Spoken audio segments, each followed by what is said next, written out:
My name is Amelia, and I'm a bank teller at Redwood Savings. For 3 years, I've processed withdrawals, answered questions about interest rates, and exchanged polite smiles with regulars who think they know everything about me. But on one ordinary Tuesday morning, an elderly woman slid a deposit slip across my counter that changed everything. Written on the back in shaky handwriting were words that made my blood run cold. What happened next forced me to make a choice in seconds, a choice that would haunt me for months and teach me that sometimes saving someone means watching them break before they can heal. If you're watching this video right now, I'd love to know where you're from. Drop it in the comment section below.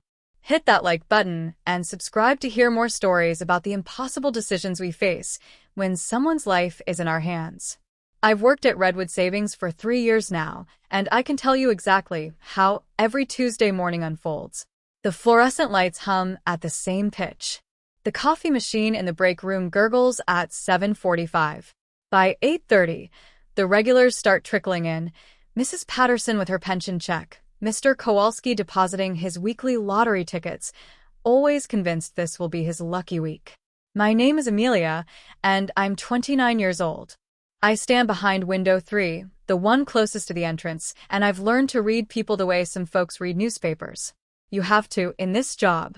You learn which customers will crack jokes about interest rates, which ones will complain about the wait even when there's no line, and which ones are just lonely and need someone to listen while they cash their Social Security checks. This particular Tuesday started like all the others. I clocked in, exchanged the usual pleasantries with Justin, my coworker who thinks he's funnier than he actually is, and settled into my station. Justin was already teasing me about something, probably about how I triple-check every transaction, or how I've worked here 3 years and never called in sick once. "You ever take a risk, Amelia?" he'd said, grinning as he counted his drawer. "Like, just once, do something spontaneous?" I'd smiled politely, the way I always do, and ignored him. Justin doesn't know that I take risks every single day just by showing up. He doesn't know that 2 years ago, I walked away from an engagement with nothing but a suitcase and my grandmother's necklace. He doesn't know that I still lock my apartment door twice every night, checking the deadbolt 3 times before I can breathe easy enough to sleep. I'm rebuilding my life, one paycheck at a time. I'm saving for my own place, not a rental, but something that's actually mine. Somewhere nobody can take away from me. That's risk enough. Around 10:30, I noticed a black sedan idling in the parking lot. It wasn't unusual. People sit in their cars all the time, finishing phone calls or checking their makeup before coming inside. But something about this one made me pause. The windows were tinted dark, and it had been sitting there for at least 10 minutes, engine running. Earl, our security guard, noticed me looking and wandered over. Earl's in his 60s, retired from the police force, and treats this job like a casual hobby rather than actual work. He glanced outside and shrugged. "Probably just another paranoid husband making sure his wife doesn't spend too much," he said with a chuckle. "You worry too much, Amelia." Maybe he was right. Maybe I do worry too much. But in my experience, the things you don't worry about are usually the things that hurt you most. I went back to my work, processing deposits and withdrawals with mechanical precision. The morning rush had died down, leaving just a handful of customers scattered throughout the lobby. The beeping of the teller machines created a rhythmic backdrop, punctuated by the occasional ring of a phone or the swish of the automatic doors. Then, at exactly 10:42, she walked in. She was an elderly woman, maybe in her 70s, wearing a pale blue cardigan that looked hand-knitted. Her white hair was pulled back in a neat bun, and she clutched a brown leather purse against her chest like it contained something precious. What caught my attention immediately was the name tag still pinned to her cardigan, one of those handwritten ones from church events. It read Evelyn in cheerful cursive, with a little hand-drawn flower next to it. Evelyn joined the line at my window, and I noticed her hands trembling slightly as she fumbled with something in her purse. At first, I thought maybe she had Parkinson's or some other condition. But then I saw her eyes. They kept darting toward the window, toward the parking lot, quick little glances that she tried to hide by adjusting her purse strap or smoothing down her cardigan. When it was her turn, she stepped up to my window with a smile that didn't quite reach her eyes. Her face had that practiced composure that comes from years of hiding what you really feel. I recognized it because I'd worn that same expression for 2 years before I finally left. "Good morning," I said warmly. "How can I help you today?" "Savings withdrawal, please," she said, her voice steady despite the trembling in her hands. She slid a deposit slip across the counter toward me, that tight smile still frozen on her face. I reached for the slip, ready to process a routine withdrawal. But when I flipped it over to check for her account information, my heart stopped. Written in shaky handwriting, barely legible, were words that made my blood run cold. "Don't react. My husband is outside. He has a gun. He'll kill me if I don't withdraw everything." Time seemed to stretch and compress all at once. I heard Justin laughing with a customer 2 windows over. The teller machine at Station 5 beeped its completion chime. Somewhere, a phone was ringing, but all of it sounded distant, muffled, like I was underwater. I looked up at Evelyn. Her eyes were pleading, desperate, but her face remained calm, almost serene. Her lips barely moved as she said, "Savings withdrawal, please," again, louder this time, as if she was performing for an audience. My throat went dry. Every instinct screamed at me to look out the window, to find this husband she was talking about, but I forced myself to maintain eye contact with her. "Don't react," the note said. So I didn't. "Of course, ma'am," I heard myself say, my voice surprisingly steady. "Let me just verify your account information. I'll be right back." I took the deposit slip, both sides of it, and walked toward the back office, my legs moving on autopilot. My mind was racing. This couldn't be real. This was the kind of thing you saw in movies, not on a Tuesday morning at a community bank in the suburbs. But the terror in Evelyn's eyes was real. The trembling in her hands was real. And when I glanced out the window as I passed, I saw him. A tall man in a dark coat stood beside the black sedan, the same one I'd noticed earlier. He wasn't moving, wasn't doing anything that would draw attention. He was just standing there, hands in his pockets, staring directly at the bank.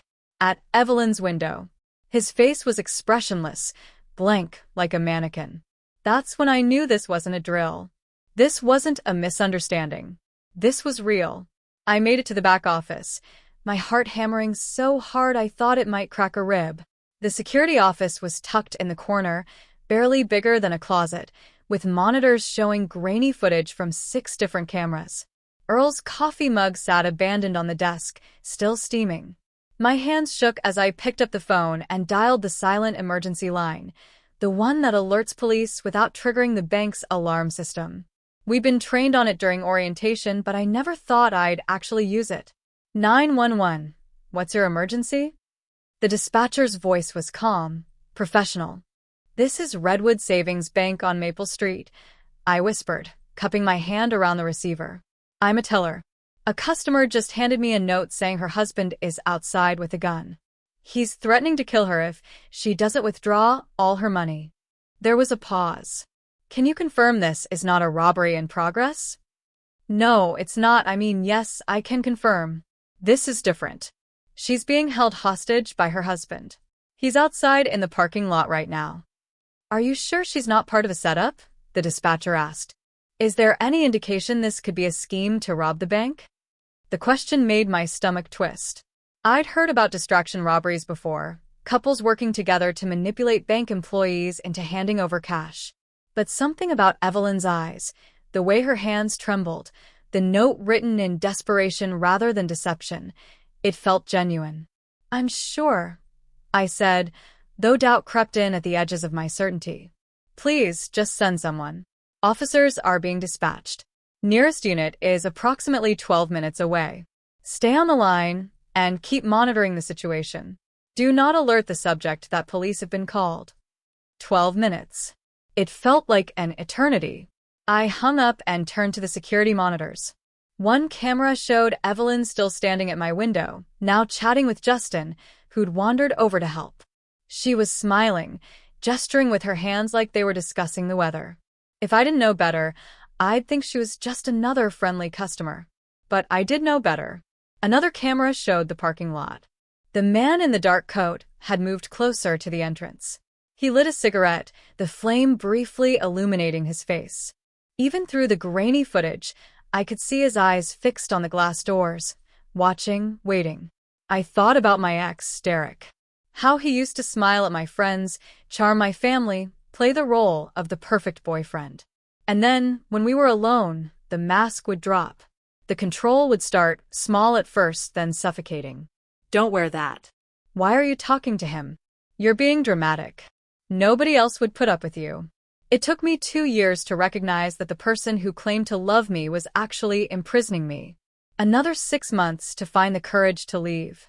Looking at Evelyn on that monitor, I saw myself. And I knew I couldn't let her walk out of here with that man. I grabbed Evelyn's ID from my desk.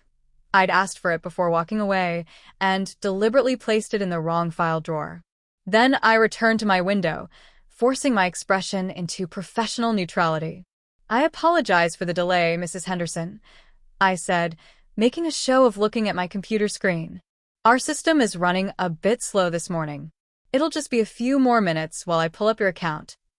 Evelyn nodded, understanding flickering in her eyes. That's perfectly fine, dear. Take your time. Justin, who'd been making small talk with her, frowned at me. The system's fine, Amelia. I just processed 3 transactions. I shot him a look, a sharp, pointed look that said drop it. But Justin being Justin, he didn't drop it. He just watched me with growing suspicion, his friendly demeanor shifting to concern. That's when the bell above the entrance chimed.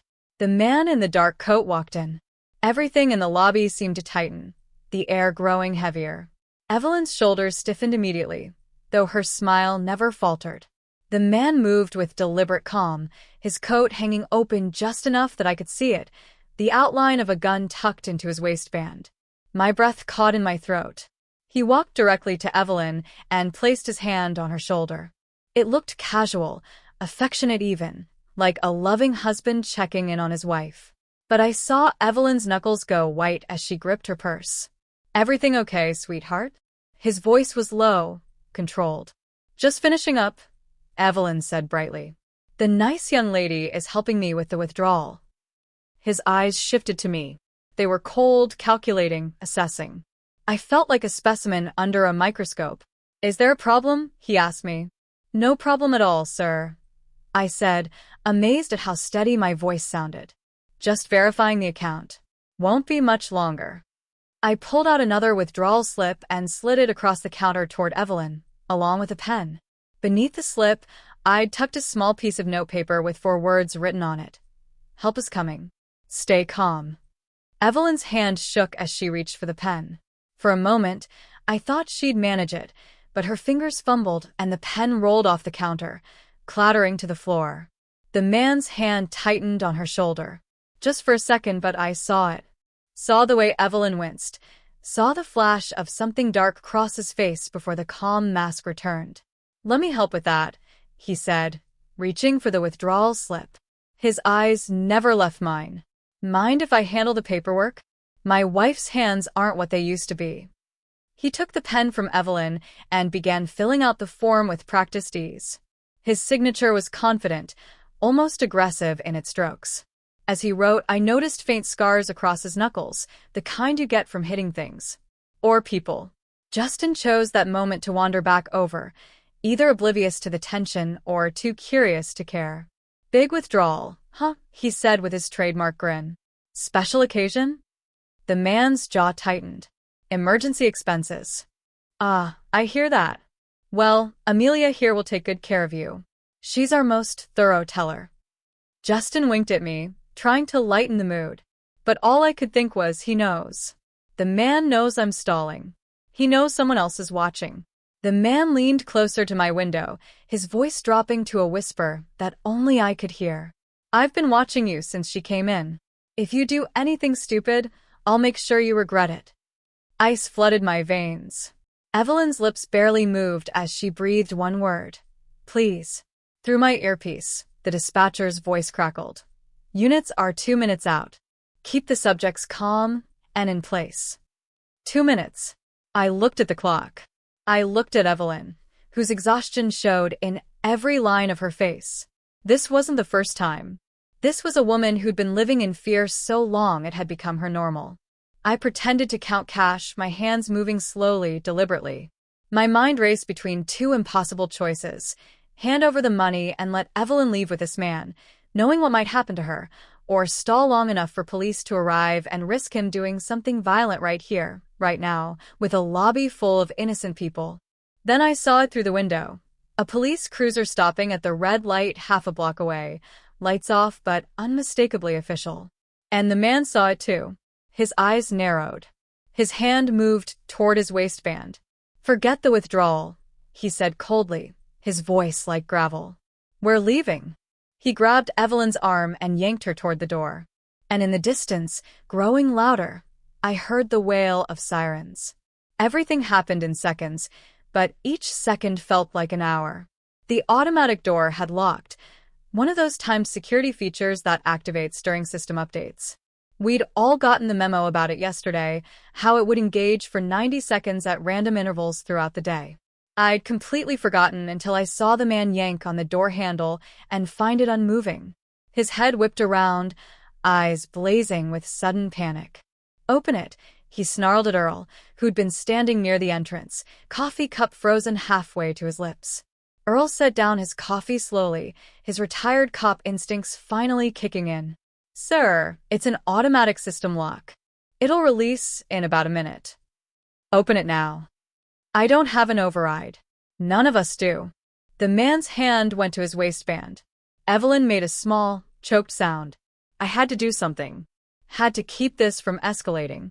"Sir," I called out, my voice bright with false cheer, "I just need you to sign one more form for the withdrawal.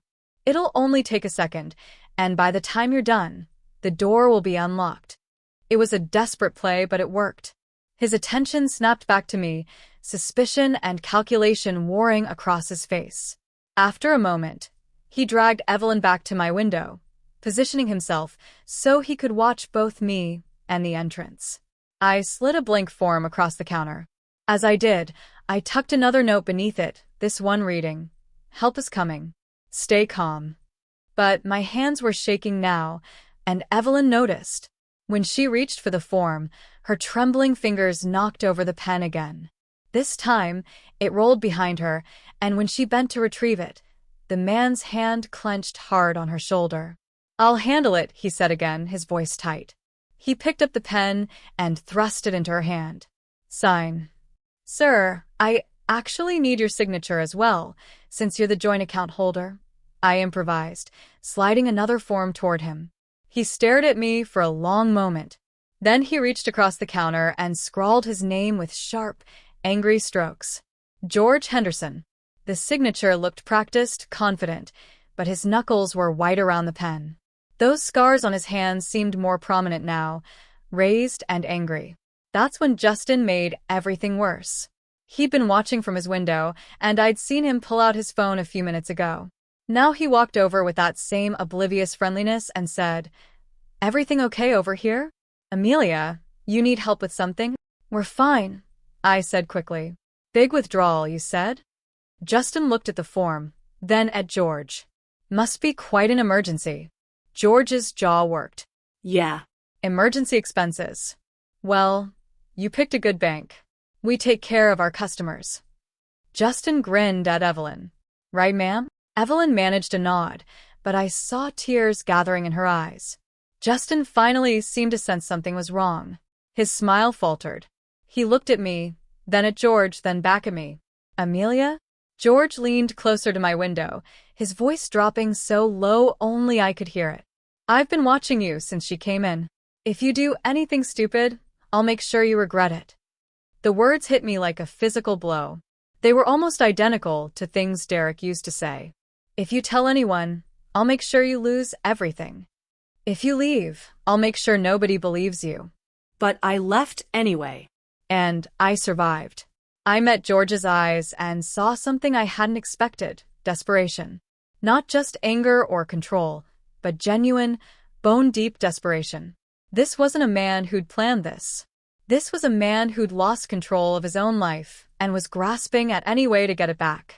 Evelyn's lips barely moved as she whispered, "Please. Not please help me. Just please. As if she was begging the whole universe to make this stop. Through my earpiece, the dispatcher's voice crackled. 2 units inbound. ETA 90 seconds. The police were close. So close.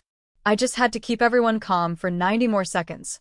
I pretended to type on my computer, making a show of pulling up account information. I'm so sorry for the delay. The system is asking for secondary verification. It's a new security measure for large withdrawals. How large are we talking? George asked sharply.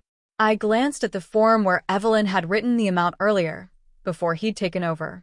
She'd requested to withdraw every penny from their joint savings. $42,000. Anything over $30,000 requires manager approval. I lied. Let me just call him real quick. No. George's hand moved toward his waistband again. No calls. Just give us the money. I can't without approval. I could lose my job.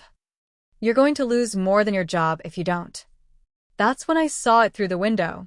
A police cruiser pulling into the parking lot, lights still off but definitely, unmistakably present. George saw it at the exact same moment. His face transformed. The mask of control shattered, replaced by pure animal panic. He grabbed Evelyn's arm hard enough to make her gasp and yanked her away from my window. You called them, he hissed. You fucking called them. I didn't. Evelyn started, but he cut her off. Not you. His eyes locked on mine, full of rage and betrayal. Her. Earl was moving now, his hand going to the service weapon he wore on his hip. Sir, you need to calm down. Stay back. George pulled the gun from his waistband, a black semi-automatic that looked too heavy in his shaking hand. Screams erupted throughout the lobby. Customers dropped to the floor. Justin ducked behind his station. I stood frozen, my hands still on my keyboard, every muscle in my body locked. Sir, put the weapon down. Earl had his own gun drawn now, trained on George. But George wasn't listening. He backed toward the corner of the lobby, dragging Evelyn with him, the gun waving erratically between Earl and me and the doors where the police were now visible, taking positions behind their vehicles. I just wanted to leave, George shouted. We were just going to take our money and leave. Then put the gun down, and we can talk about it, Earl said, his voice steady despite the sweat on his forehead. They'll arrest me. She'll leave. She's always threatening to leave. George's voice cracked. I can't lose her. Not her too. Evelyn was crying now, openly, her careful composure finally breaking. George, please. Please put it down. The standoff stretched. Through the window, I could see more police arriving, taking positions. Someone was shouting into a megaphone, but I couldn't make out the words over the rushing in my ears. I looked at Evelyn, and she looked back at me. In her eyes, I saw something that shocked me. She wasn't just scared. She was exhausted. This wasn't the first crisis.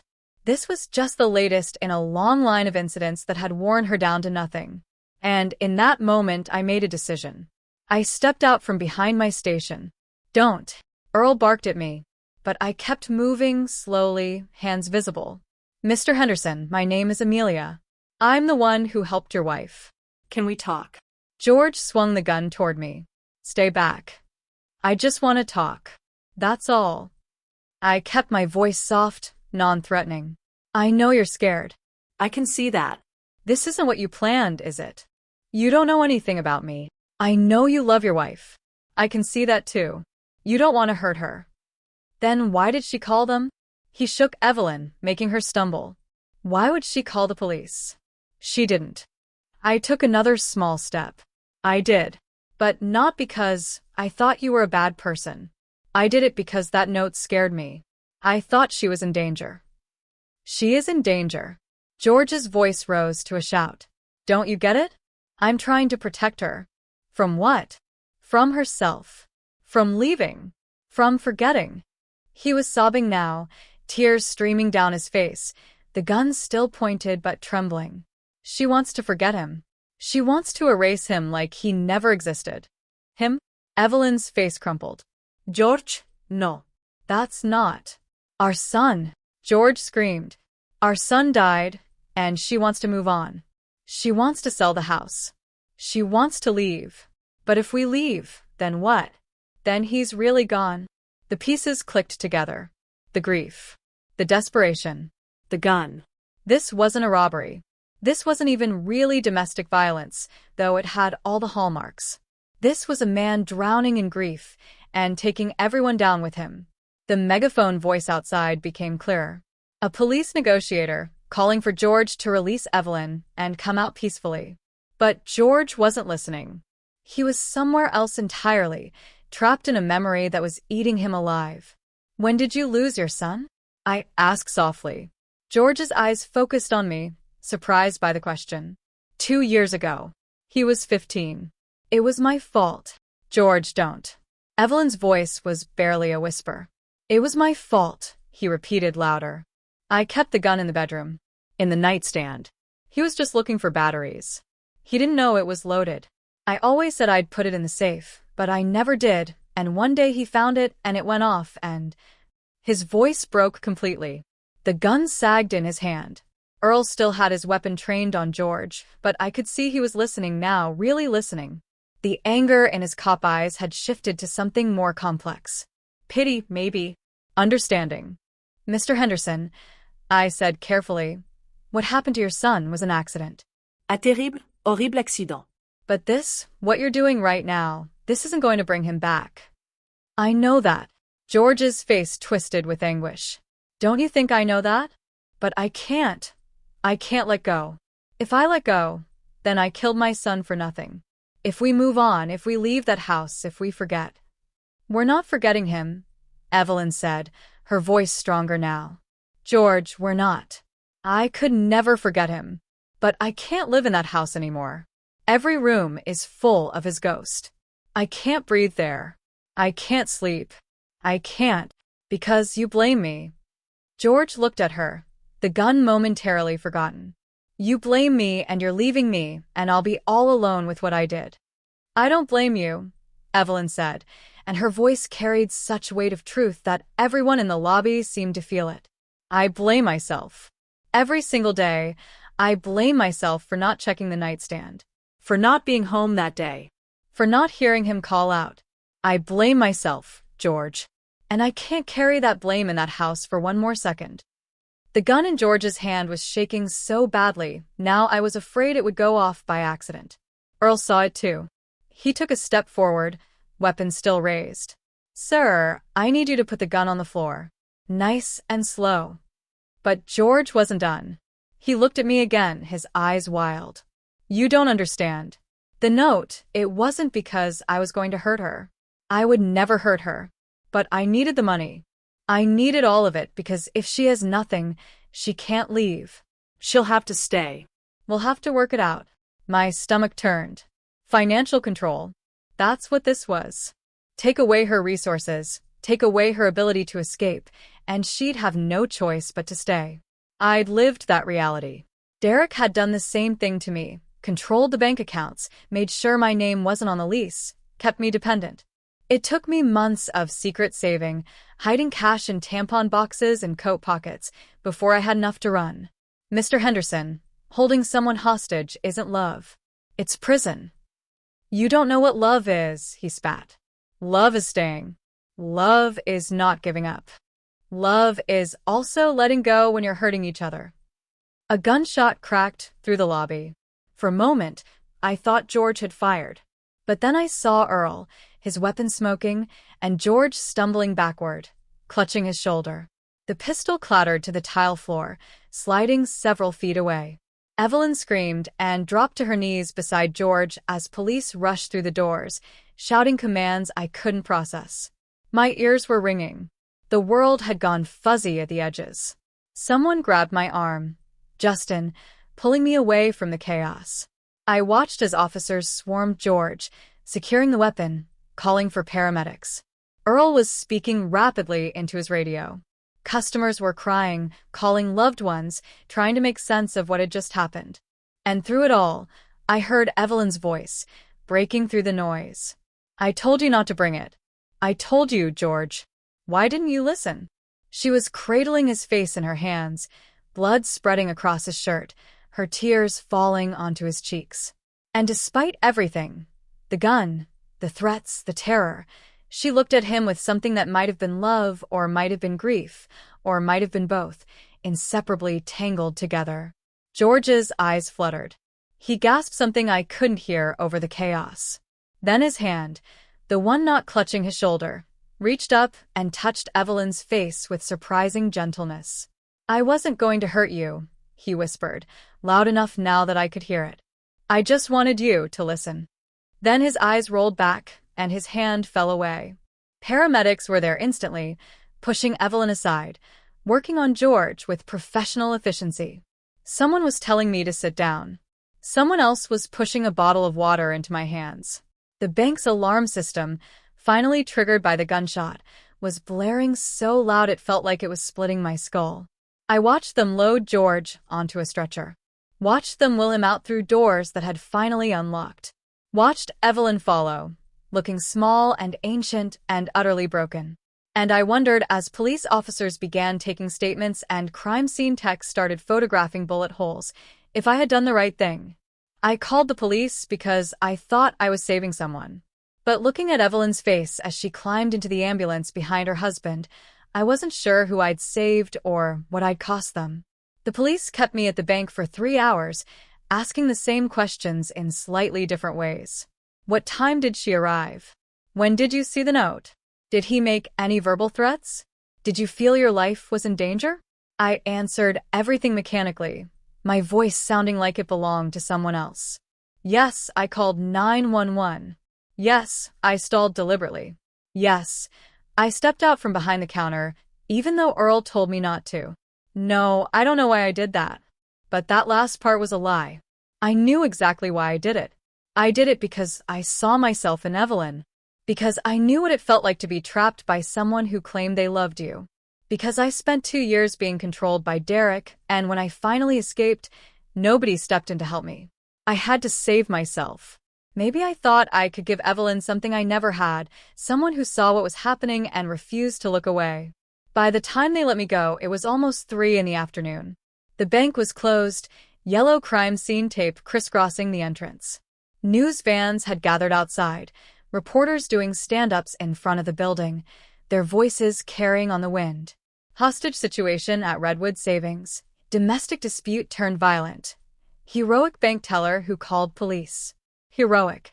The word made me feel sick. I drove home in silence, my hands gripping the steering wheel so tightly my knuckles ached.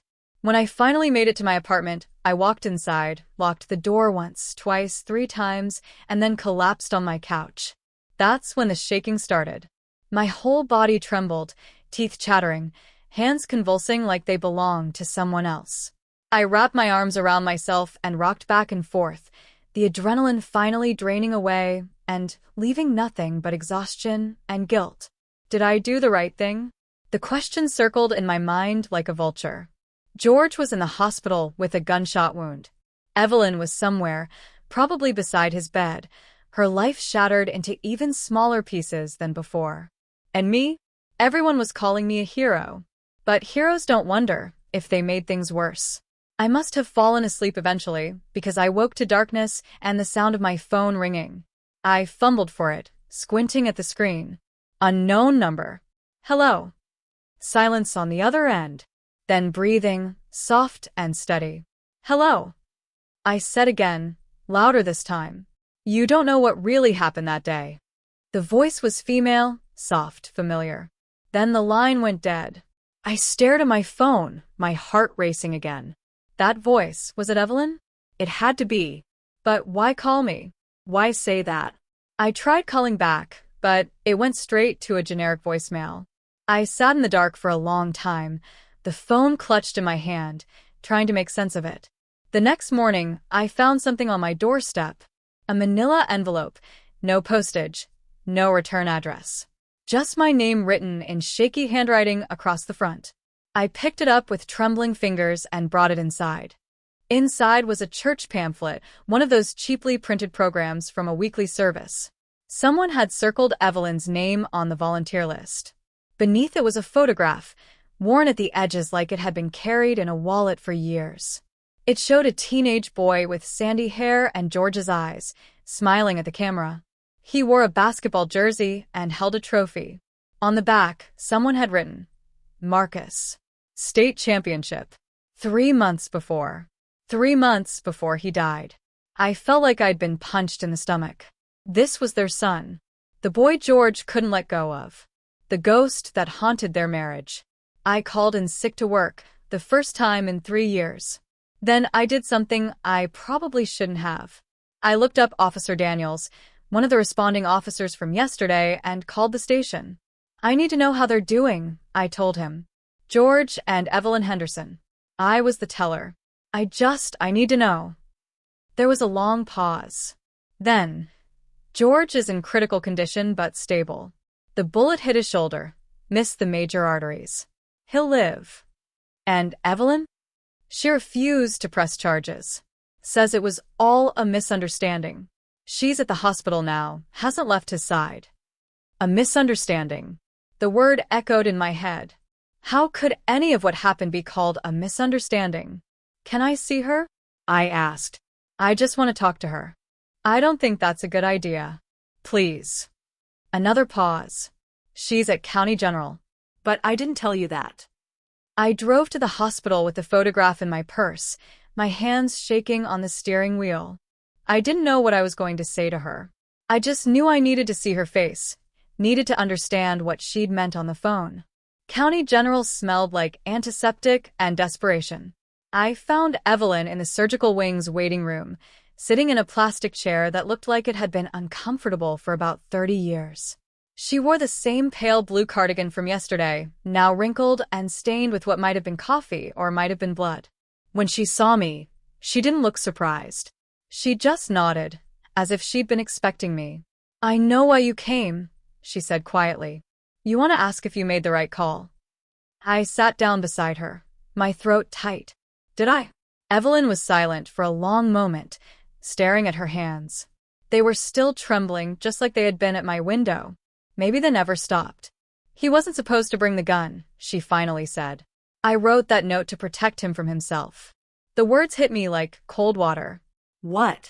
George has been spiraling for 2 years. Ever since Marcus died. He became convinced that I was trying to erase our son's memory.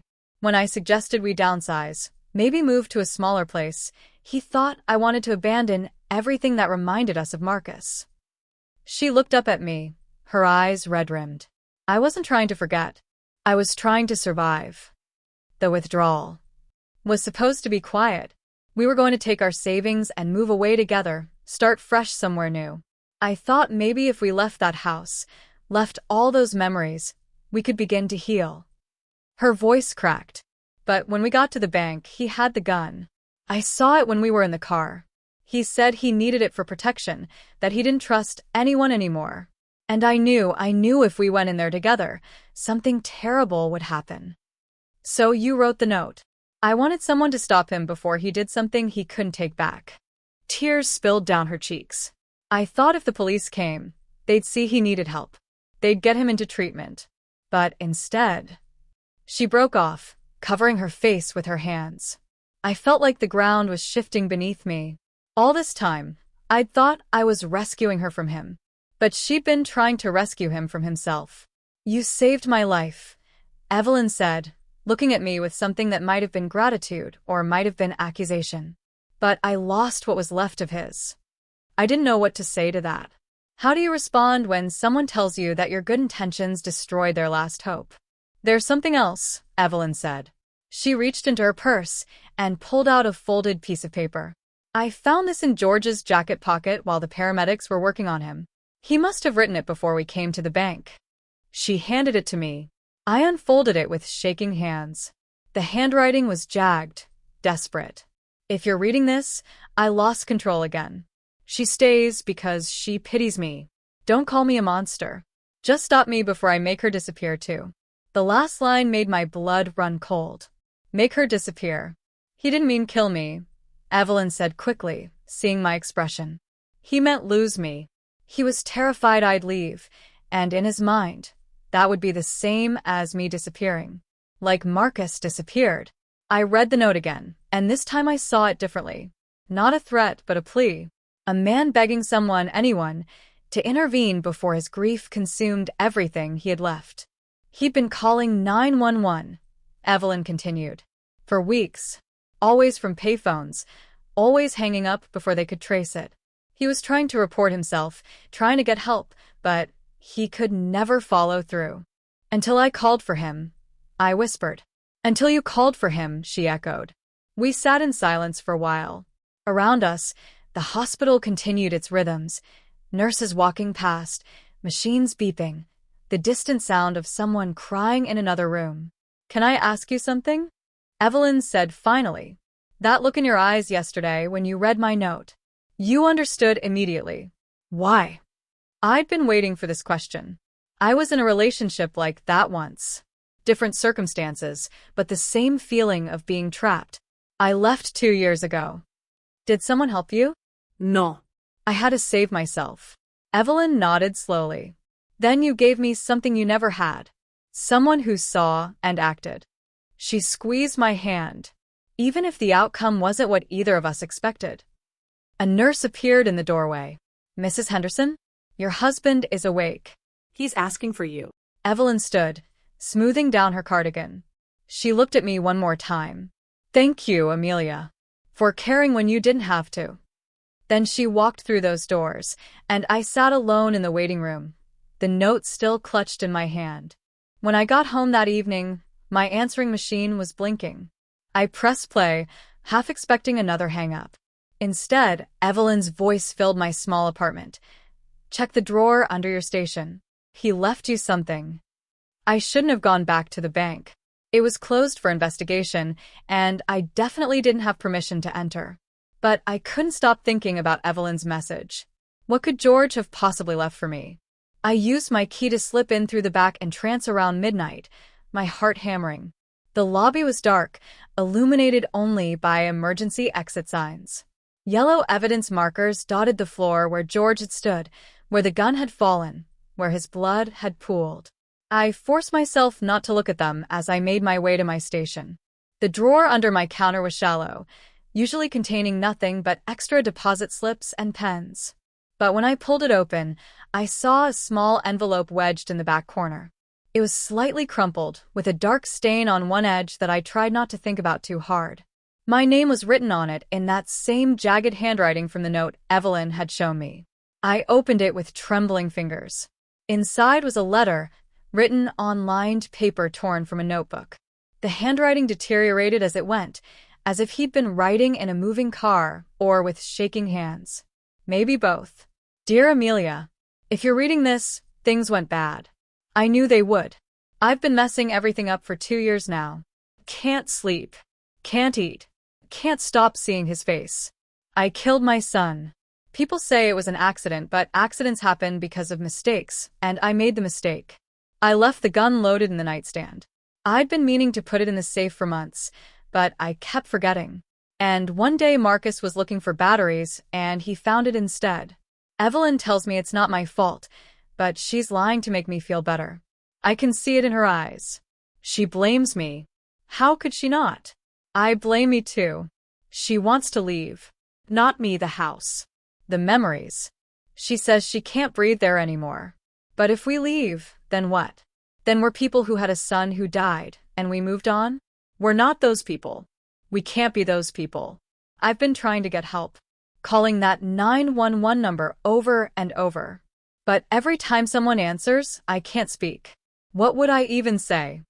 Help, I'm afraid of what I might do. They'd lock me up or laugh at me or both. The gun, I know I shouldn't have brought it. Evelyn's right about that. But I can't leave it at home anymore. Every time I look at it, I see Marcus.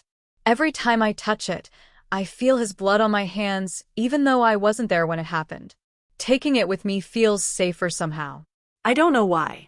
I'm writing this before we go to the bank, because I can feel it coming. That darkness. That panic. I can feel myself losing control again, and I don't trust myself anymore. If things go bad, I need you to know, I never wanted to hurt anyone.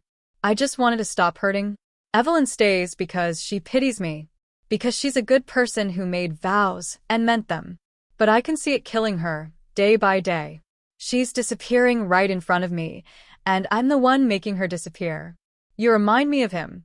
Of Marcus. Something about your eyes. The way you focus when you're concentrating. He used to do that too, especially when he was drawing. He loved to draw. Did you know that?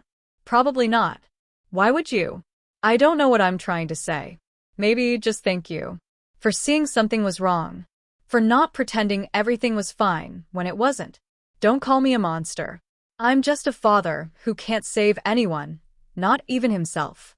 George. I read the letter 3 times, tears streaming down my face.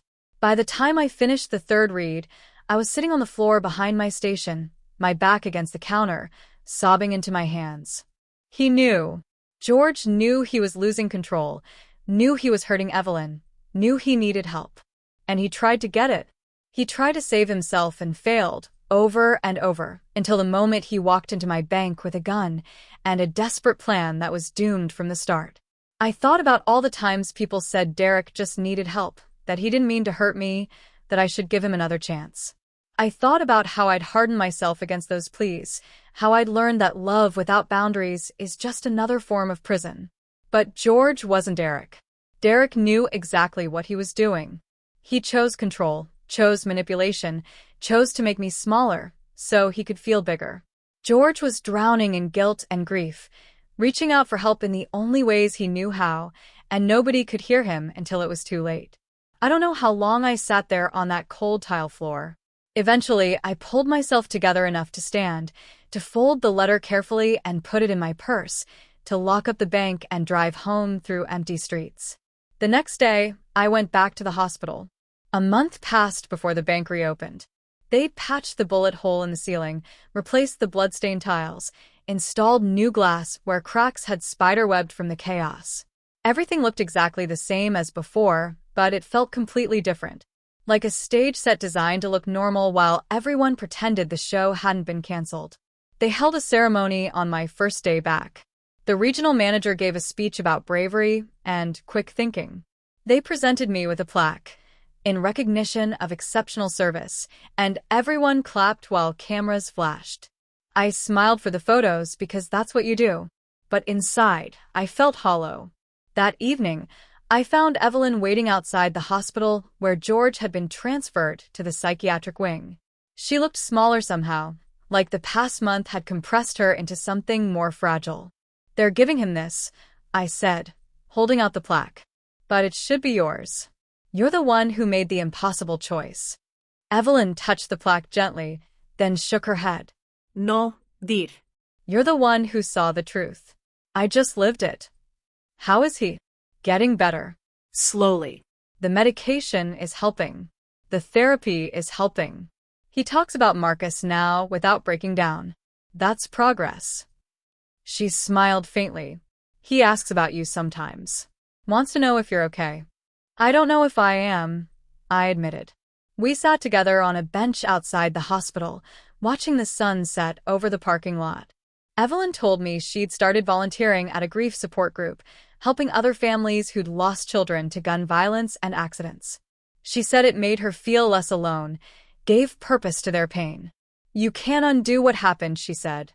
"You can't bring Marcus back or rewrite that day at the bank. But you can decide what to do with what you learned." Her words stayed with me as I drove home. What had I learned? That good intentions can have complicated outcomes? That sometimes saving someone means watching them break before they can heal? That the line between victim and perpetrator is sometimes blurrier than we want to believe? All of that, maybe. But something else too. I'd learned that I couldn't save everyone. That sometimes the best you can do is bear witness, call for help, and hope it's enough. And that the weight of those choices, even the right ones, would stay with you forever. 2 weeks later, I handed in my notice at Redwood Savings. Justin threw me a going-away party that felt both too cheerful and deeply melancholy. Earl gave me a gruff handshake and told me I had good instincts. The regional manager tried to convince me to stay. But I couldn't. Every time I stood behind that counter, I saw Evelyn's trembling hands. Heard George's voice cracking as he screamed about his son. Felt the moment I decided to step out from behind my station and walk toward a man with a gun. I enrolled in a crisis counseling program. It would take 2 years to complete, but I had time. I had purpose. Maybe I could learn to catch the next cry for help before it reached the breaking point. Maybe I could be what George needed, but never found. On my last day at the bank, I found something tucked behind my station, a receipt from the day of the incident. On the back, in Evelyn's neat handwriting, "Thank you for listening." I folded it carefully and put it in my wallet, next to the photograph of Marcus I'd kept all this time. 3 months later, I was walking through the community center, where I'd started my practicum hours, when I saw her. A young woman, maybe early 20s, sitting in the waiting area. She was clutching her purse the same way Evelyn had, with that same tight smile that didn't reach her eyes. Her boyfriend sat beside her, his hand on her knee in a gesture that looked caring but felt controlling. She glanced up at me, and our eyes met. In that brief moment, I saw recognition. Not of me specifically, but of what I represented. Someone who might see what she was too afraid to say out loud. I took a deep breath and walked over. "Hi," I said, keeping my voice gentle. I'm Amelia. "I'm a counselor here. Do you have a few minutes to talk?" The boyfriend's hand tightened on her knee. "We're fine. Just waiting for her appointment." "Actually," the young woman said softly, her voice barely above a whisper, "I'd like to talk. Just for a minute." She stood up, and for a second, I thought the boyfriend would stop her. But something in my expression must have told him this wasn't a battle he'd win. Not here. Not now. As we walked toward my office, she slipped a piece of paper into my hand. I unfolded it once we were alone. "Help. He tracks my phone. Can't call." I looked at her, really looked at her, and saw myself 5 years ago. Scared. Trapped. Desperate for someone to notice. "You're safe here," I told her. "Let's figure this out together."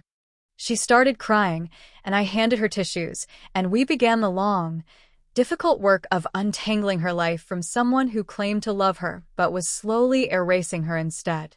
Later that night, as I locked at my office and walked to my car, I thought about George's letter, about how he said I reminded him of Marcus, about how sometimes the people we save aren't the people we think we're saving. Maybe I couldn't save George or Evelyn or even that young woman in my office. Not really. Salvation is something you have to choose for yourself, day after day, decision after decision. But I could be there. I could listen. I could see what others missed and refuse to look away, even when it was easier to pretend everything was fine. The fluorescent lights in the parking lot hummed the same way they had at the bank. For a moment, I was back behind that counter, reading Evelyn's note, making the choice that would change all of our lives. Would I do it again, knowing what I know now? Yes. 1,000 times yes. Because the alternative, seeing someone drowning and walking away, that's something I couldn't live with. That's a weight I refused to carry. I got in my car and drove home through streets that felt less dangerous than they used to, less full of shadows and threat. I unlocked my door once, just once, and smiled at the small victory of that single lock. Progress, not perfection. And as I settled in for the night, my phone buzzed with a text from an unknown number. "Thank you for today. For seeing me. Rachel." Rachel. The young woman from the waiting room. She'd taken the first step. I typed back, "You're not alone. A call anytime." Then I set my phone down and looked at the plaque they'd given me at the ceremony, now propped on my bookshelf, in recognition of exceptional service. I still didn't feel like a hero, but maybe that was okay. Maybe the real work happened in the quiet moments, in the small acts of witness, in the choice to listen when someone finally found the courage to speak. Sometimes the quietest cries for help don't come through sirens or dramatic standoffs. They come through notes you were never meant to read, through text messages sent in secret, through eyes that plead across a counter or a waiting room. And if you're lucky, if you're paying attention, you hear them just in time. When someone hands you a cry for help, do you intervene and risk making things worse, or do you walk away and live with what might have happened? If this story moved you, hit that like button and subscribe for more true stories about the choices that define us.